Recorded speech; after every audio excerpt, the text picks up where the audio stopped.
नमस्कार दोस्तों, अपना टीचर के यूट्यूब चैनल में आप सभी का स्वागत है। मैं हूं आनंद बिहारी और आप देख रहे हैं अपना टीचर यूट्यूब चैनल, जिसमें आज आप सबको बताने जा रहा हूं विटामिन से रिलेटेड मोस्ट 20 क्वेश्चन जो आने वाले एनटीपीसी सीबीटी 2 में और रेलवे ग्रुप डी का एग्ज़ाम जो होने वाला है, एसएससी में, ये सब आर्मी वगैरह में बहुत सारे एग्ज़ाम्स में ये मोस्ट इम्पॉर्टेंट होने वाली है। इसलिए आप बिना स्किप किए इसे देखें। तो चलते हैं दोस्तों, शुरू करते हैं। फर्स्ट नंबर क्वेश्चन है, रक्त का थक्का बनाने में इनमें से कौन सा अवयव मदद करता है? तो कौन सा अवयव मदद करता है? तो हम जानते हैं विटामिन डी एक है, विटामिन के है, फोलिक अम्ल है और विटामिन ए है। तो इसमें से विटामिन के जो है ये रक्त का थक्का बनाने में मदद करता है। चलिए नेक्स्ट क्वेश्चन देखते हैं दोस्तों। सेकंड नंबर है, विटामिन ए का सर्वोत्तम स्रोत क्या है ना? विटामिन ए का सर्वोत्तम स्रोत, विटामिन ए का सर्वोत्तम स्रोत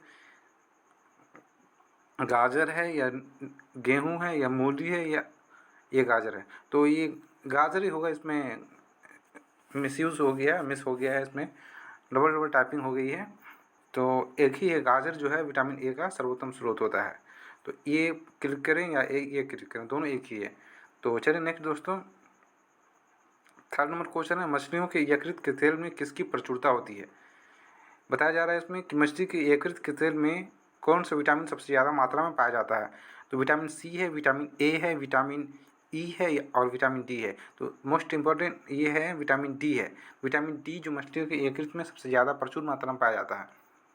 तो third number question, fourth number question की तरफ चलते हैं। हाँ, फोर्थ नंबर क्वेश्चन, निम्नलिखित में से यौगिक के किस समूह को सहायक आहार कारक कहा जाता है? कौन सा? ये सब यौगिक है ना, ऑर्गेनिक यौगिक है सब। तो इसको, इन सब के समूह को सहायक आहार कारक माना कहा जाता है या माना जाता है। तो इसमें कौन सा हार्मोन को कहा जाता है, या विटामिन को, या प्रोटीन को, या वसा को? तो हम आज तक जानते हैं कि विटामिन जो है बहुत सारे मेटाबॉलिक प्रोसेस के लिए, हमारे प्रतिरक्षी बनाने के लिए विटामिन बहुत ही कारगर साबित होती है। तो चलिए, ये विटामिन जो है जो सहायक आहार कारक कहा जाता है विटामिन को। फाइव नंबर क्वेश्चन देखते हैं, मानव शरीर में विटामिन ए कहाँ भंडारित होता है? तो अगर ज़्यादा मात्रा में विटामिन ए का हम सेवन करते हैं तो विटामिन ए हमारे शरीर में यूज़ होता है तो होता ही है, और अगर ज़्यादा मात्रा में हो जाती है तो हमारे यकृत जो है, जो जिसको लिवर बोलते हैं, वो हमारे विटामिन ए को स्टोर करके रखती है विकट परिस्थितियों में काम आने के लिए। तो यकृत में स्टोर होती है विटामिन ए। तो नेक्स्ट 6 नंबर क्वेश्चन की तरफ चलते हैं, विटामिन सी को और किस नाम से जाना जाता है? तो विटामिन सी को हम रासायनिक नाम अगर देखते हैं तो विटामिन सी को एस्कॉर्बिक एसिड कहते हैं ना। एसिटिक एसिड ये नींबू में हो जाता है, ऑक्जेलिक एसिड टोमेटो में हो जाता है, और इम्यूनो एसिडिक होता है ना। तो इसमें ऑप्शन क्या हो जाएगा? एस्कॉर्बिक एसिड, है ना। एस्कॉर्बिक एसिड जो विटामिन सी को रासायनिक नाम है। 7 नंबर क्वेश्चन की तरफ चलते हैं, विटामिन ए की कमी से कौन सा रोग फैलता है ना। विटामिन ए की कमी से, विटामिन ए का रासायनिक नाम क्या है? जिस तरह से विटामिन सी का भी मैंने बताया, विटामिन सी का रासायनिक नाम एस्कॉर्बिक एसिड है, उसी तरह से विटामिन ए का रासायनिक नाम रेटिनॉल है। और कभी कभी पूछा जा सकता है विटामिन ए का अन्य नाम या दूसरा नाम क्या है, तो रेटिनॉल बोल सकते हैं। तो यहाँ पे विटामिन ए की कमी से कौन सा रोग होता है? रतौंधी होता है। नाइट ब्लाइंडनेस, इसको इंग्लिश में बोलते हैं नाइट ब्लाइंडनेस। ओके।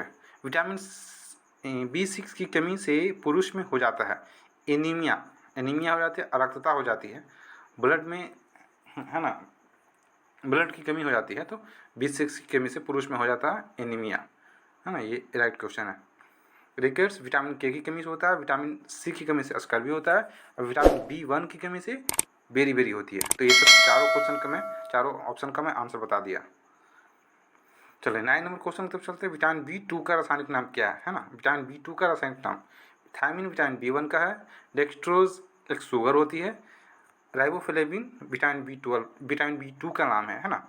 हीमोग्लोबिन तो जानते ही हैं, ब्लड में एक ऐसा प्रोटीन है जिसकी वजह से हमारा ब्लड रेड दिखता है। और हीमोग्लोबिन का क्या है वर्क, क्या है हमारे ब्लड में?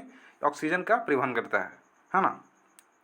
तो हमारा आंसर क्या हो गया, विटामिन B2 का रासायनिक नाम क्या है, riboflavin. Right. Next question 10 number question, उस विटामिन का नाम बताइए जो किसी भी मांसाहारी भोजन में नहीं मिलता है। विटामिन बी मांसाहारी भोजन में मिलता है। विटामिन सी जानते ही हैं सब, वेजिटेबल्स में बहुत ज़्यादा मिलती है। वेज जितनी है तो ये हमारी कहाँ बोल रहा, मांसाहारी बोल रहा है तो इसमें शाकाहारी, ये विटामिन सी तो शाकाहारी में सबसे ज़्यादा मिलता है। और विटामिन के है तो विटामिन के मिलते मांसाहारी में मिलता है। विटामिन डी मिलते हैं मांसाहारी में, तो इसलिए इसमें आंसर हो जाएगा मांसाहारी भोजन नहीं। उस विटामिन का नाम बताइए जो किसी मांसाहारी भोजन में नहीं मिलता है। विटामिन सी है जो किसी मांसाहारी भोजन में नहीं मिलता है। नेक्स्ट क्वेश्चन की तरफ चलते हैं। विटामिन सी की कमी से कौन सा रोग होता है। विटामिन सी की कमी से विटामिन सी की कमी से स्कर्वी रोग हो जाती है ना, जिसमें दांत के मसूड़ों से ब्लड आने लगता है, तो विटामिन सी की कमी से होती है स्कर्वी रोग। नेक्स्ट क्वेश्चन 12 नंबर क्वेश्चन है, मानव शरीर में संक्रमण को रोकने में मदद करने वाला विटामिन कौन सा है। संक्रमण को रोकने में मदद करने वाला vitamin, vitamin D, vitamin B2, vitamin A या विटामिन B12। तो संक्रमण को रोकने के लिए विटामिन ए है, प्रतिरक्षी बनाता है, एंटीबॉडी बनाता है हमारे बॉडीज़ में, है ना। तो विटामिन ए है, संक्रमण को रोकने के लिए काम करता है विटामिन ए। 30 नंबर क्वेश्चन है, विटामिन B12 में कोबाल्ट की मौजूदगी को सर्वप्रथम किसके द्वारा सिद्ध किया गया था, है ना। सोडियम नाइट्रोप्रोसाइड परीक्षण या हाइड्रोलिसिस परीक्षण, या बोराक्स बीट परीक्षण या स्पेक्ट्रोस्कोपी परीक्षण। तो किसके द्वारा किया गया था, तो सोडियम नाइट्रोप्रोसाइड परीक्षण के द्वारा कोबाल्ट की मौजूदगी को सर्वप्रथम सिद्ध किया गया था। नेक्स्ट क्वेश्चन की तरफ चलते हैं। 14 नंबर क्वेश्चन है, प्रातःकालीन धूप में मानव शरीर में निम्नलिखित में से कौन सा विटामिन उत्पन्न होता है।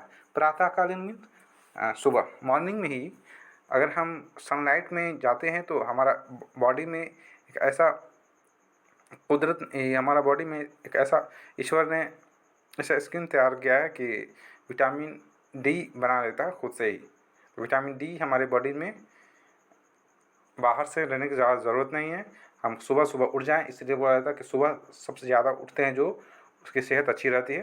तो विटामिन डी प्रातःकालीन की धूप में मिल जाती है vitamin D. Next question 15 number question की तरफ चलते हैं।